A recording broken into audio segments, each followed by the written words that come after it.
AVP 24 news से मैं शीतल श्रीवास्तव। कोविड-19 का संक्रमण काफी तेजी से फैल रहा है। भारत में दूसरी लहर का प्रकोप दिन पर दिन बढ़ता जा रहा है। आज करीब 90,000 कोविड-19 के मामले सामने आए। महाराष्ट्र समेत कुछ राज्यों में हालात दिन प्रतिदिन बिगड़ते जा रहे हैं। वैश्विक महामारी इन राज्यों में बेकाबू होती हुई सी नजर आ रही है। छत्तीसगढ़ में कोविड-19 की दूसरी लहर ने प्रचंड रूप धारण कर लिया है। छत्तीसगढ़ के दुर्ग जिले में इस महामारी के कारण हो रही मृत्यु से हाहाकार मचा हुआ है। हालात यहां तक पहुंच गए हैं कि शमशान घाट पर लाशों को जलाने के लिए जगह कम पड़ गई है। दुर्ग में इस महामारी के कारण मरने वाले लोगों की संख्या में तेजी से वृद्धि हो रही है। हालातों पर काबू पाने के लिए प्रशासन हर संभव प्रयास कर रहा है, लेकिन स्थिति फिलहाल नियंत्रण से बाहर नजर आ रही है।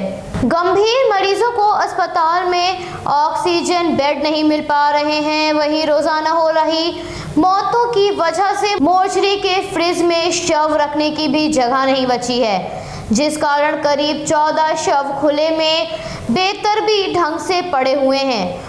महामारी के कारण हो रही इतनी ज्यादा मौतों की वजह से जिला प्रशासन ने दुर्ग में पूर्ण लॉकडाउन का आदेश जारी किया है। ये लॉकडाउन 6 अप्रैल से 14 अप्रैल तक लागू रहेगा। तो वहीं बेमेतरता जिले में भी लॉकडाउन का निर्णय लिया गया है। प्रदेश के कई जिलों में साप्ताहिक बाजारों पर भी रोक लगा दी गई है। प्रदेश के 20 जिलों में नाइट कर्फ्यू लगाया गया है।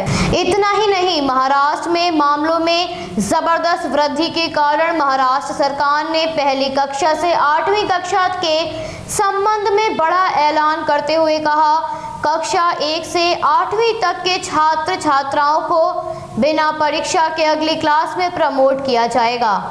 महाराष्ट्र सरकार ने 9वीं और 11वीं कक्षा के स्टूडेंट्स के संबंध में भी जल्द फैसला सुनाने का ऐलान किया है।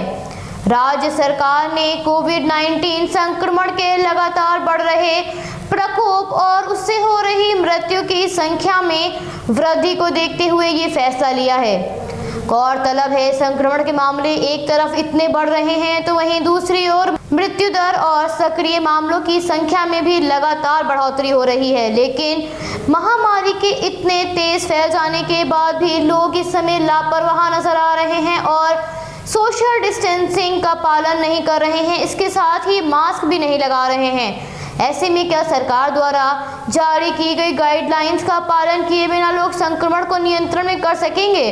क्या सरकार द्वारा लगाई जा रही पाबंदियों का पालन लोग करेंगे, जिस वजह से ये संक्रमण काबू में आ सके? क्या इस महामारी से बढ़ रहे आंकड़ों की संख्या में लगातार वृद्धि होती जाएगी और कोविड-19 की दूसरी लहर भारत में एक बार फिर विकराल रूप धारण कर लेगी, जिस वजह से पिछले वर्ष की तरह इस वर्ष भी पूर्ण लॉकडाउन एकमात्र विकल्प रह जाएगा?